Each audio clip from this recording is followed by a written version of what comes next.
গুনাহ মানুষের শরীর দুর্বল করে, পাপ মানুষের শরীর দুর্বল, চেহারার সৌন্দর্য নষ্ট করে, অন্তর অন্ধকার করে, সে আর কোনো আলো দেখে না। চারিদিকে মসজিদ, সে যেন একটা মসজিদও দেখে না। এক ওয়াক্ত নামাজের সময় কল্পনা করেন চাচা, মনে করেন একটা গ্রামে কমপক্ষে তো 5-10টা মসজিদ আছে, প্রত্যেক মসজিদের যদি মাইকের হরন একেবারে যদি গড়ে 4টা করে হরন থাকে, তো 10টা মসজিদে যদি একসাথে আজান হয়, তাহলে 40টা হরন দিয়া আজান হয়েছে। কি পরিমাণ আওয়াজ হয়েছে! কিন্তু এটা কি পরিমাণ জানোয়ার, কি পরিমাণ নাফরমান! এতগুলো হরন এই জানোয়ারের কানে একটু নড়াচড়াও করলো না। তুই কি পরিমাণ নিকৃষ্ট, কি পরিমাণ নিকৃষ্ট! তুই মানুষের সংসারে, মানুষের সমাজে থাকস কেমনে জানোয়ার? তুই তো সুন্দরবন আর আফ্রিকার জঙ্গলে ওই জানোয়ারদের সাথে থাকা উচিত বেটা। তুই মানুষের বাচ্চা হইলি কেমনে বেটা? মুসলমানের বাচ্চা হইলি কেমনে?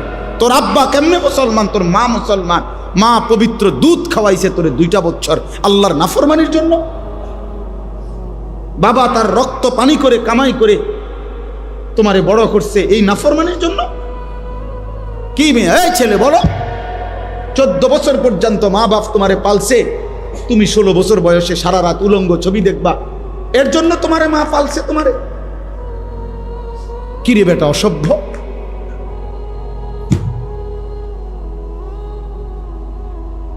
তোমা করে বুঝিয়া মা বাবা এই কষ্ট করে রক্ত পানি করে বড় করছে এ দিন রাত মোবাইল টিপবার জন্য। কার নারী দেখো? নারী তো তোমার মা,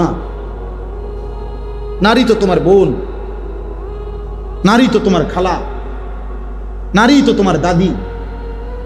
লজ্জা করে না? মনে পড়ে না ওদের কথা? তুমি ভিন নারী দেখো কেমনে, উলঙ্গ ছবি দেখো কেমনে, জেনা ব্যভিচারের দৃশ্য দেখো কেমনে। তোমার চেহারাটার কি অবস্থা, চুলটার কি অবস্থা, চেহারাটার কি অবস্থা? কার মতো চুল রাখছো? একবারও মনে পড়লো না? কার মতো? কোন কাফের, বেঈমান, ইহুদি, খ্রিস্টান মুসলমানের পছন্দের হইতে পারে? তাহলে ওরা কার মতো চুল রাখছে বলো ভাইয়া? এগুলো কি কোনো কাফেরের না, কোনো ইহুদির না? বলো ভাই,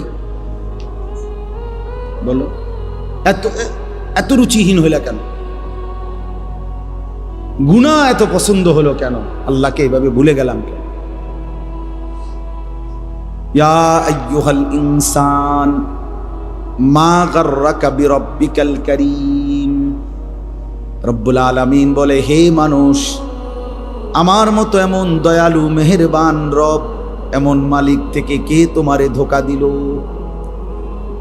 মা গাররাকা, এমন মনিব কেমনে ছেড়ে দিলা রে বান্দা? এমন দয়ালু মালিক কেমনে ছেড়ে দিলা? যে আমি তোমারে 7 আসমান জমিন আমি তো দিয়েছি, প্রতিদিন সূর্য তো আমি উঠাই, চাঁদ আমি উঠাই, রাত আমি বানাই, দিন আমি বানাই, সকালের আলোটা আমি ফুটাই, রাত্রের অন্ধকারটা আমি নিয়ে আসি বান্দা। প্রতিটা নিঃশ্বাস আমার ইচ্ছাতে হয়, তোমার চোখের পলক আমি আল্লাহর ইচ্ছায়, তোমার হাত নড়ে চড়ে আমি আল্লাহর ইচ্ছায়। 24 ঘন্টা বান্দা আমি আল্লাহ লালন করি, পালন করি, গোটা কায়নাত দিয়ে তোমাকে আমি পরিচর্যা করি। এমন দয়ালু মালিক কেমনে ভুলে গেলাম? মা গাররাকা, কে তোমাকে ধোঁকা দিল? আমার চাইতে উত্তম তুমি কাকে পেলা, যাকে পেয়ে আমি আল্লাহকে ছেড়ে দিলাম? বলো বাপ, একটা ছেলে বুঝো, একজনই ভালো হও, একজন। বাবাদেরকে বলি, যে কয়জন বাবা আছেন, অভিভাবক আছেন, ছেলের বাবা, মেয়ের বাপ, আপনাদের প্রধান জিম্মাদারি, ঘরে যদি খাট না থাকে নিচে শুয়েন, কিন্তু সন্তানকে নামাজি বানান। ঘরে যদি সোফা না থাকে তো ফ্রিতে বসেন, কিন্তু স্ত্রী সন্তানকে নামাজ শেখান। এটা মুসলমানের জিম্মাদারি। আজ আমরা মুসলমান হয়েও এটা ভুলে গেছি। বাবা মনে করে আমার উপার্জন সারা দিন রাতের মেহনতের, দেশে থাকি আর বিদেশে থাকি, মাকসাদ একটাই, ঘর করা, বিল্ডিং করা, সোফা বানানো, খাট বানানো, ফার্নিচার বানানো। এগুলো বানাইতে পারলে উনি সার্থক, উনি তৃপ্ত। এবার ছেলেও নামাজ পড়ে না, মেয়েও পর্দা করে না, স্ত্রীও পর্দা করে না, ঘরে টেলিভিশন চলে, নাচ গান নর্তকীর ছবি চলতেছে, রোমে রোমে প্রত্যেক সন্তানের হাতে একটা একটা মোবাইল, সারা রাত উলঙ্গ ছবি দেখতেছে, রোমে রোমে জিনা ব্যভিচারের দৃশ্য, মেন রোমের মধ্যেও টেলিভিশন চলতেছে, স্ত্রী বাজারে বাজারে মার্কেটে ঘুরে, মেয়ে পরের ছেলের সাথে অবৈধ সম্পর্ক, ছেলে সারা দিন টুঁটো করে ঘুরে, 5 ওয়াক্ত নামাজের একটা সেজদাও দেয় না। এই সমস্ত জানোয়ারের জন্যই এই ঘর সংসার করলেন, এই বাড়ি কার লেগে বানাইলেন? এই হাইওয়ানদের জন্য, এই যারা 1 ওয়াক্ত নামাজ পড়ে না, এই অসভ্যদের জন্য এই ঘর বানাইলে আপনার আখিরাত কি হবে বলেন চাচা? আমার রক্ত পানি করা এই টাকা দিয়ে আমি বুঝি এই হাইওয়ান এগুলো 1 ওয়াক্ত কেউ নামাজ পড়বে না, আমি তাদের জন্য ঘর করে গেলাম? বলে 18 বছর বিদেশ করে, 32 বছর বিদেশ করে, কি পরিমাণ ঘাম ঝরা এক একটা টাকার জন্য। প্রবাসী কি পরিমাণ রৌদ্রে, টাটকা রৌদ্রে যারা ডিউটি করে, 14 ঘন্টা ডিউটি, 12 ঘন্টার কমে কোনো ডিউটি নাই সৌদি আরবে। তো আমি প্রতি বছরই হজ ওমরায় গেলে দেখি প্রবাসীদের রোমে রোমে যাই মিয়া, আহা কাঁদে যে প্রবাসীরা, যে হুজুর কষ্টের কথা জীবনেও বলতে পারি না বাড়িতে। এইবারও হজ্জের সময় এক ছেলে ও বলতেছে, আমি হুজুর 18 বছর আজকে বিদেশে, হুজুর আমার জীবনের কিচ্ছু নাই, এই 18 বছরে জীবনে পরিবারের কেউরে খুশি করতে পারি নাই, মারেও না, বাপেরেও না, জিরেও না, বউরেও না, কেউ রে না। আমি বললাম কেন রে ভাই? কয় হুজুর যেখানে 5,000 টাকা দেই, হেরামো কয় তে একটা বিদেশ করে, তে তো ইচ্ছা করলে 10,000 টাকা দিতে, যেখানে 10,000 টাকা দেই তারা মন্তব্য করে তে তো বিদেশ করে আজ এত বছর, তে তো 20,000 টাকা দিতে পারতো। ভাই হুজুর কোনোদিন কেউরে খুশি করতে পারলাম না, দিয়েই গেলাম সব, কিন্তু খুশি হয় না কেউ। প্রত্যেকেই মনে করে আরো দেওয়া দরকার ছিল, আমি আরো দেওয়া দরকার ছিল, আমি কি খাই না না খাই, কয় এটার দরকার নেই। তাহলে অতৃপ্ত, তাহলে বেচারা 18 বছর পরেও যদি সংসারে সবাই অতৃপ্তই থাকে তো সুখ মিলবে কোন দিন? বলেন, ইনসাফ করেন। তাহলে এত কিছুর বিনিময়ে এই আপনারা যারা এমনি তো সংসার একের যে যেটাই করেন, বাজার, ব্যবসা, দোকানদারি, কৃষি, প্রত্যেকের তো ঘাম ঝরে বাপ। তাহলে প্রতিটা টাকা তো ঘাম ঝরানো টাকা, সেই ঘাম ঝরানো কষ্টের টাকার বিনিময়ে আমার সন্তান বুঝি সারাদিন রাত মোবাইল চালাবে আর নারী দেখবে, উলঙ্গ ছবি দেখবে, এর জন্যই আমার এই ঘাম। এটা বুঝি ইনসাফ হলো? হ্যাঁ, আমি সবারকে বলি না, একজন প্রবাসী 26 বছর বিদেশ কইরা উপজেলাতে, ইচ্ছা করে নাম বলতেছি না, উপজেলার মেন উপজেলায় কয় যে হুজুর আমি 4 তলা বিল্ডিং করছি, সম্পূর্ণ বিল্ডিং এর কাজ শেষ করে ভাড়া দিছি, কয় এরপরে দেশে চলে আসছি 26 বছর পরে, মনে করছি আর বিদেশ করতাম না, আল্লাহ দিলে এই বাড়ির ভাড়াই পামো 1-1.5 লাখ টাকা। পরে উনি বলতেছে, হুজুর আইসা যখন উপজেলার মার্কেটে বাজারে আসছি, মানসে আমারে আমার বেডির নামে, মানে আমার বউয়ের নামে আমারে চেনে, পুরা বাজার জেন দিয়ে হাঁটি, মানসে কয় তাই যাম।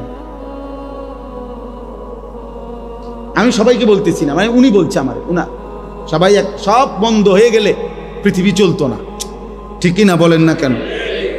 কিন্তু বলার উদ্দেশ্য হইল ওই বাচ্চারা আমারে জড়ায় ধরে কানছে, সিএনজির থেকে নাইমা আমারে দেখা, আমি দাঁড়াই আছিলাম বাজারের, মানে ওই উপজেলার একটা বাজারে, জড়ায় ধরে কাইন্দা আমার এই কথাটা বলছে, হুজুর আমি শেষে মানে লজ্জায় যে, অর্থাৎ আমার মহিলা, আমার স্ত্রী এই পরিমাণ বাজারে ঘুরছে যে প্রত্যেকটা রিক্সাওয়ালাও আমার বেডিরে চিনে। আজ আমারে কয় ওই তাই জামাই অমুক মহিলার নাম ধরে বলে, বিনীত লজ্জায় আমি এই নিজ গড়া বাড়ি ছেড়ে আমি গ্রামের বাড়িতে চলে গেছি। তারপরে লই বলছি না, এই শহরে থাকতাম না, যে শহরের মানুষ আমার স্ত্রীকে দিয়ে আমারে ছেড়ে। কথার কথা, তাহলে ভাইয়া বলো। এক বাবা বলছে আমারে যে, আমি হুজুর 7 বছর বিদেশ করে দামি বিল্ডিং এর 4 তলার ফ্ল্যাটে বউ বাচ্চারে ভাড়া রাখি, তা করে প্রতিটা মাসে তাদের জন্য সব টাকা দেয়। 3বার ফোন দিছি বাড়িতে, বিবিও ধরে না। 3বার ছেলের মোবাইলে ফোন দিছি, ছেলে কয় যে আব্বু আমি গেমস খেলতেছি, পরে ফোন দেবো। এরপরে আবার অপেক্ষা করে আবার দিছি 3বারের পরেও আমার ছেলে কয় বললাম না তোমাকে গেমস খেলতেছি, পরে ফোন দেবো বললাম না আব্বু, বারবার ফোন দিচ্ছ কেন? আল্লাহর কসম মক্কা শরীফে বলছে লোকটা আমার। পরে কয় হুজুর আমি কেউ রে না বইলা এরপরে বিদেশ থেকে বাড়িতে আসছি। আইসা কয় আমার ফুতেরে এই 4তলা বিল্ডিং থেকে লাইট থাইয়া পাও দি লাইট থাইতে নিচে নামাইছি। বেডিরও বলছি বউরে আও সবগুলার গ্রামের বাড়িতে রাখা বুঝি এনে থাক, শহরে থাকার লাগবে। আমার রক্ত পানি করা টাকা বিনিময়ে তোমার গেমস খেলা আর আমার সাথে কথা বলার কি নাই? না, জন্মদাতা বাপ। এই জীবনের অর্জন একজনই বুঝেন, আপনার সন্তানকে দিন শিখানো আমার দায়িত্ব। প্রয়োজনে খাট কম হবে, প্রয়োজনে সোফা না হবে। আমার আব্বা আলহামদুলিল্লাহ, আমরা 5 ভাই 3 বোন। আমার বাবা মৃত্যুর সময় আমাদের জন্য কোনো বিল্ডিং করে দিয়ে যায়নি, ঘর করে দিয়ে যায়নি। 2015 সালে আব্বা ইন্তেকাল করছে, কিন্তু আমরা 5 ভাই 3 বোনকে দিন শিখাইছে বাবা।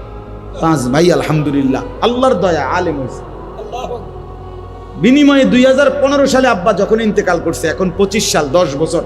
এই 10 বছরের ব্যবধানে আব্বার মৃত্যুর পরে আমরা 5 ভাই আলাদা আলাদা জায়গা কিনছি, বিল্ডিং করছি, ঘর ফার্নিচার সব কিছু কিনছি, কোনো অসুবিধা হয়েছে না।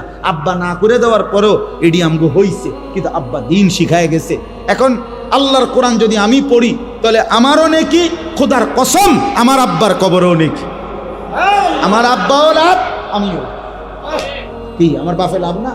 আর আমি যদি আপনাদেরকে একটা কথা এখন বললাম, ওয়াজ করলাম, এটার কোনো যদি সোয়াব হয় আমার, তা আমার আব্বার কবরও যাবে, আমার আমল নামাতেও কি হবে? তাহলে কাম হয়ে গেছে না? বিল্ডিং তো হইছেই আমারও, আর আব্বাও তো কাম হয়ে গেল, আব্বারও কাম হইলো, আমারও। আমরা 5 ভাই 5টা মসজিদে জুমা পড়াই, তো এর নেকি নেই? কথা বলেন না কেন? তো এই নেকি আমার বাবার কবর। 5 ভাই 3 বোনের 8 জন ভাই বোনের যতজন সন্তান সবাই মাদ্রাসায় পড়ে। তাহলে এই যে সবগুলো বাচ্চা মাদ্রাসায় পড়ে, আল্লাহর কোরআন পড়ে, তো দাদার আমল নামার মধ্যে সওয়াব যাইতো না? নানা আমার বাপ নানা, আমার বাপ দাদা, তো সওয়াব যাবে না? কারণ উনি তো ওনার সন্তানদেরকে দিন শিখানোর কারণে এখন আমরাও আমাদের বাচ্চাদেরকে কি শিখাচ্ছি? তাইলে এই জন্য আমাদের মূল ডিউটি আমার সন্তান, আমাদের মূল ডিউটি আমাদের স্ত্রী সন্তানের ঈমান আমল নামাজ, এটা আমাদের জিম্মাদারি। খানা আলু ভর্তা দিয়ে খাইলেও পেট ভরে যায়, 10 রকমের গোশত লইয়া বইল কিছুক্ষণ খাইলে পেট ভরে যায়। 10 আইটেমের তরকারি যার আছে সে কোনো 1 বালতি ভাত খায় না, বরং সে একটা নির্দিষ্ট পরিমাণ খানা খাইয়েই কি পেট ভরে যায়। তো দুনিয়া তৃপ্ত, এমনিতে একটু পরে পেট ভরে যায়। আখিরাত আল্লাহ আমাদেরকে বুঝার তৌফিক দান করে। অতএব আমি যে কথাগুলো বলতে চাইলাম, ছেলেরা বাবা তোমাদেরকে বলছি, ধমক দেওয়া মূল মাকসাদ না।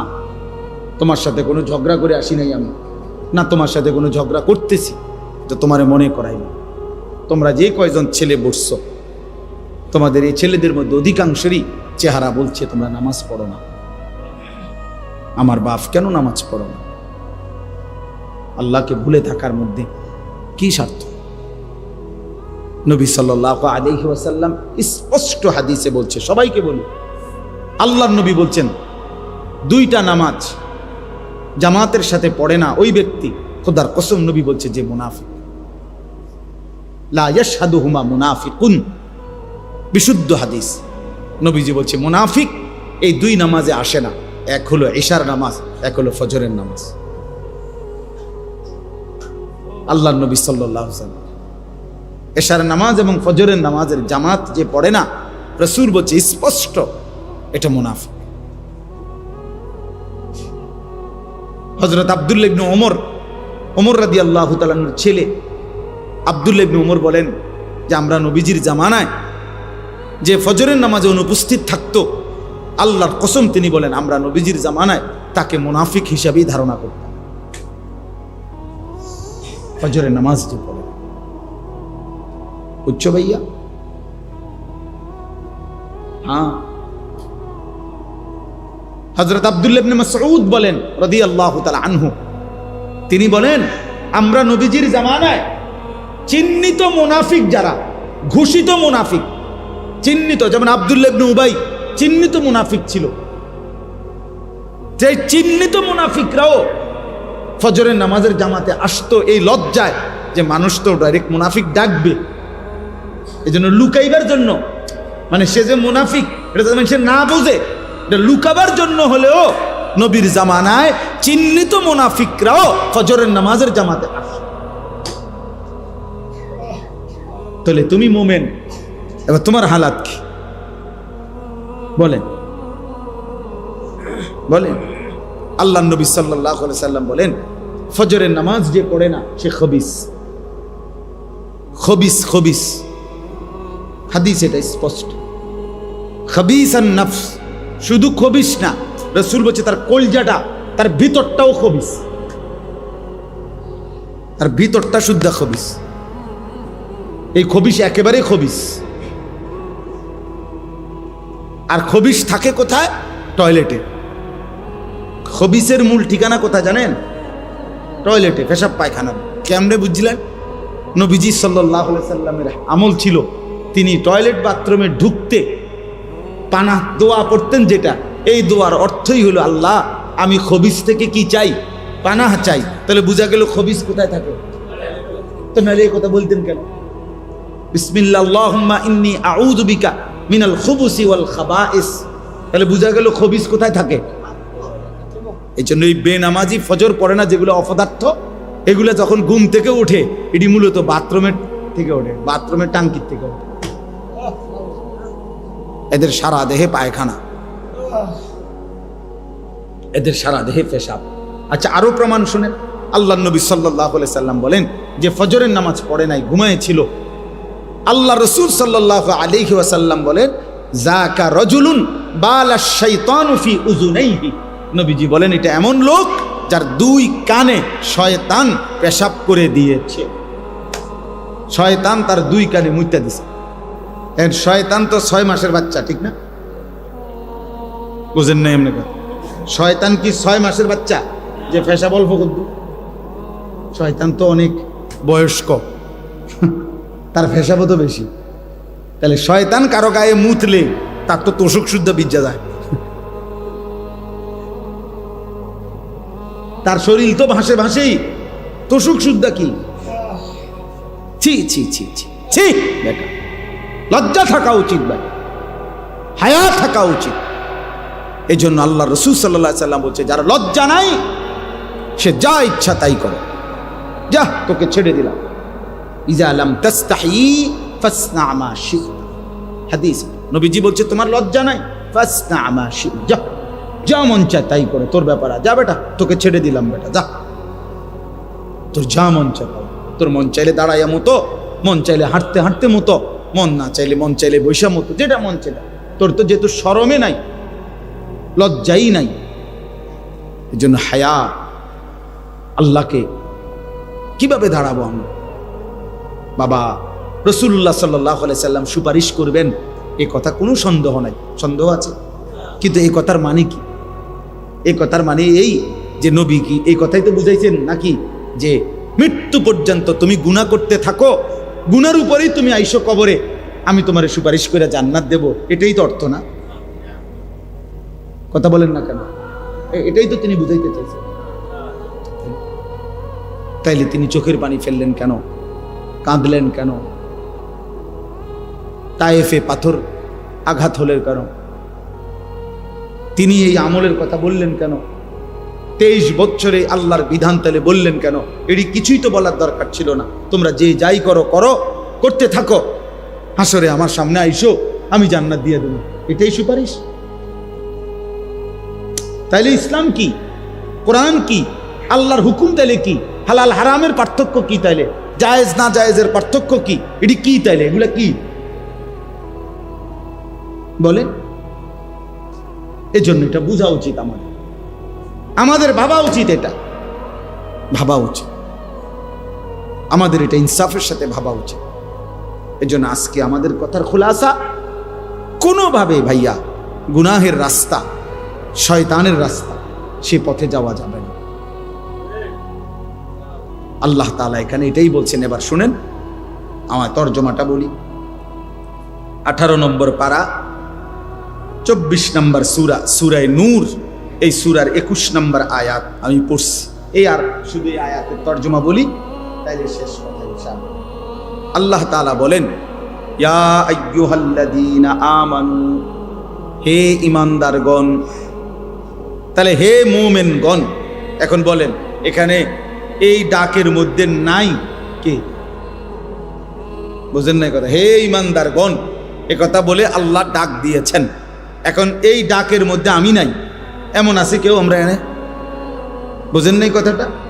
এখানে ডাকে নাই আল্লাহ, এমন আছেনি কেউ যে না হুজুর ঠিক আছে ডাক দিছে, কিন্তু এটা আমারে না, অন্য কেউ? আমরা সকলেই আছি। আমাদের ঘরের বিবিরাও আছে, আমাদের মায়েরাও আছে, আমাদের বোনেরাও আছে, আমাদের সমস্ত মুসলিম পরিচয়ধারী পুরুষ এবং নারী সকলেই অন্তর্ভুক্ত কিনা? ইয়া আইয়ুহাল্লাযীনা আমানু, হে ঈমানদারগণ। লা তাত্তাবিউ খুতুওয়াতিশ শাইতান। আলহামদুলিল্লাহি রাব্বিল আলামিন। আল্লাহুম্মা আনতাস সালাম ওয়া মিনকাস সালাম। তাবারাকতা ইয়া যাল জালালি ওয়াল ইকরাম। ইয়া আরহামার রাহিমিন, ইয়া আরহামার রাহিমিন, ইয়া আরহামার রাহিমিন। রব্বানা যালামনা আনফুসানা ওয়া ইল্লাম তাগফির লানা ওয়া তারহামনা লানাকুনান্না মিনাল খাসিরিন। রব্বানা আতিনা ফিদ দুনিয়া হাসানা ওয়া ফিল আখিরাতি হাসানা ওয়া কিনা আযাবান নার। রব্বিরহামহুমা কামা রব্বায়ানি সগীরা। রব্বানা হাব লানা মিন আজওয়াজিনা ওয়া যুররিয়াতিনা কুররাতা আ'য়ুন ওয়াজআলনা লিল মুত্তাকিনা ইমামা। মাওলায়ে করিম রব্বুল আলামিন, আমরা গুনাহগার গোলাম, গভীর রজনীতে আপনার ঘর মসজিদে আল্লাহ আপনার দুয়ারে ভিখারি হয়ে আপনার শাহী দরবারে দুইখানা হাত উঠাইলাম। আপনি মাফ করে দেন, আপনি মাফ করে দেন, আপনি মাফ করে দেন, আপনি মাফ করে দেন। আযাব দিলে আপনার কোনো লাভ নাই, মাফ করে দিলে আপনার কোনো ক্ষতি নাই, মাফ করে দিলে আপনার ভান্ডারে কমবে না, মাফ না পেলে আমাদের উপায় থাকবে না।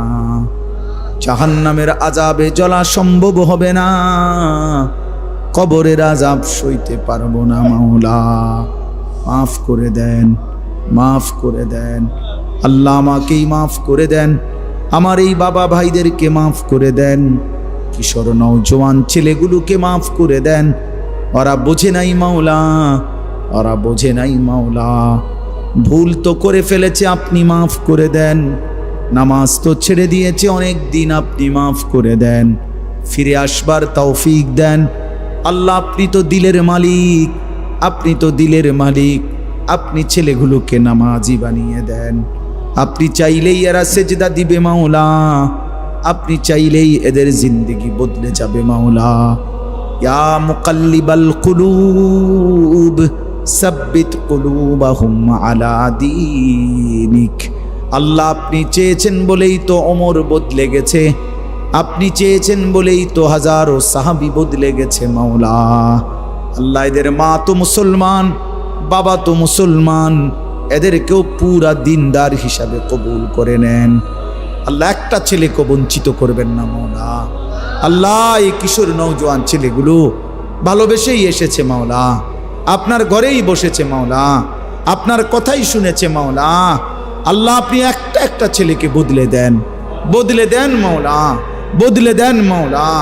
আমি ভিক্ষা চাইলাম মাওলা, আমি ভিক্ষা চাইলাম মাওলা।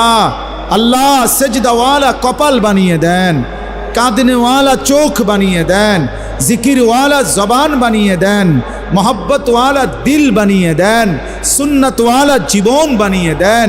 আল্লাহ কাউকে বঞ্চিত করেন না, সুপারিশ থেকে বঞ্চিত কইরেন না, হাউজে কাউসার থেকে বঞ্চিত কইরেন না, নবী পাকের সুপারিশ থেকে বঞ্চিত কইরেন না মাওলা। আল্লাহ আপনি দয়া করেন, আপনি দয়া করেন, আপনি দয়া করেন। আমার বাবা চাচা যারা মুরব্বী, আরো বেশি নেক আমলের তৌফিক দান করেন। মা বোনদেরকে পর্দা পুশিদা দান করেন। মা ফাতেমা রাবেয়া বসরিয়ার মতো বানিয়ে দেন। উলামায়ে কেরামকে আল্লাহ তাআলা ঈমান আমল দান করেন। আল্লাহ হায়াতে তয়্যিবা আফিয়া দান করেন। মসজিদের ইমাম সাহেবকে হায়াতে তয়্যিবা দান করেন। মুয়াজ্জিন খাদেমদেরকে কবুল করে নেন। কমিটির প্রতিটা সদস্যকে আল্লাহ আপনি কবুল করে নেন। মুসল্লি বাবা চাচা ভাইদেরকে কবুল করে নেন। সমস্ত কবরবাসীদেরকে মাফ করে দেন, মাফ করে দেন। সমস্ত কবরবাসীদেরকে মাফ করে দেন। কিয়ামত পর্যন্ত কবরের আযাব মাফ করে দেন। কবরগুলোকে জান্নাতের টুকরা বানিয়ে দেন। আল্লাহ আজকের এই ইসলাহি মজলিসখানা আপনি কবুল করে নেন। আগামী দিনেও সকলে মিলে মিশে এমন আয়োজন করার তৌফিক দান করেন। আল্লাহ আয় আল্লাহ, অনেকেই দোয়া চেয়েছে, অনেকভাবেই দোয়া চেয়েছে। প্রত্যেকের নেক মাকসাদ আপনি পূরণ করে দেন। অসুস্থ বিমারি যারা শিফা করে দেন, পেরেশানি অভাবে যারা আপনি আসান করে দেন, ঋণ মুক্ত করে দেন। প্রবাসে বিদেশের জমিনে যারা সহি সালামতে নিরাপদে রাইখেন মাওলা, নিরাপদে রাইখেন মাওলা, ঈমান আমলের সাথে রাইখেন মাওলা। আল্লাহ আল্লাহ আমাদের সবাইকে কবুল করেন। ফজরের নামাজ জামাতে পড়ার তৌফিক দান করেন। 5 ওয়াক্ত নামাজ জামাতে পড়ার তৌফিক দান করেন। আল্লাহ নবী সাল্লাল্লাহু আলাইহি সাল্লামের ভালোবাসা মহব্বত আমাদেরকে দান করেন। সুন্নাতের প্রতি ভালোবাসা আমাদেরকে দান করেন। আল্লাহ জিকিরওয়ালা জিন্দিগি বানিয়ে দেন, ফিকিরওয়ালা জীবন বানিয়ে দেন। আল্লাহ আল্লাহ আপনি কবুল করেন। আমার দেশকে নিরাপদ করে দেন। সারা পৃথিবীর মজলুম মুসলমানকে নিরাপত্তা দান করেন। গাজা ফিলিস্তিনের মজলুমদেরকে বিজয় দেন, বিজয় দেন, বিজয় দেন মাওলা। মা কষ্ট পাচ্ছে মাওলা, এতিম বাচ্চা কষ্ট পাচ্ছে মাওলা। একটা রুটির জন্য মাওলা ঘন্টার পর ঘন্টা, মাইলের পর মাইল দৌড়াচ্ছে মাওলা।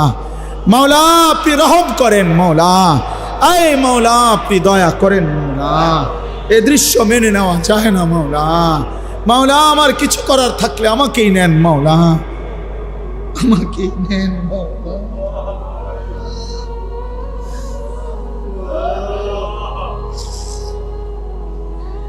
এই কারীম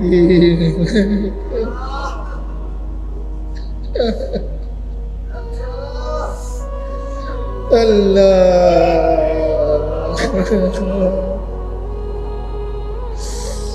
12 কিলোমিটার মাওলা পায়ে হেঁটে যে বাচ্চা একটা রুটির জন্য গেল, সে লাশ হয়ে ফিরে আসলো মাওলা। আল্লাহ আল্লাহ এক টুকরা রুটির অভাবে 3 সন্তান মারা যাচ্ছে মাওলা। আল্লাহ আপনি গাজার বিজয় দেন, ফিলিস্তিনের বিজয় দেন, ইসরায়েলকে ধ্বংস করে দেন, নেতানিয়াহুকে ধ্বংস করে দেন, এই জালেমদেরকে ধ্বংস করে দেন, এই জালেমদেরকে ধ্বংস করে দেন। আই মাওলা আপনার বন্ধুর উম্মত মাওলা,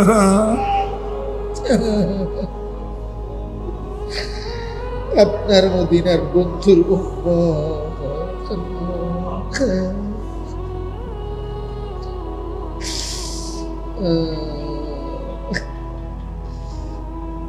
আল্লাহ এই ছেলেগুলোকে নামাজি বানায় দিয়েন মাওলা।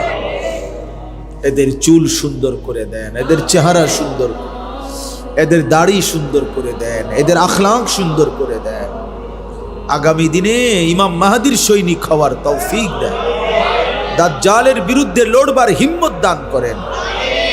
রব্বির হামহুমা কামা রব্বায়ানি সগীরা, রব্বির হামহুমা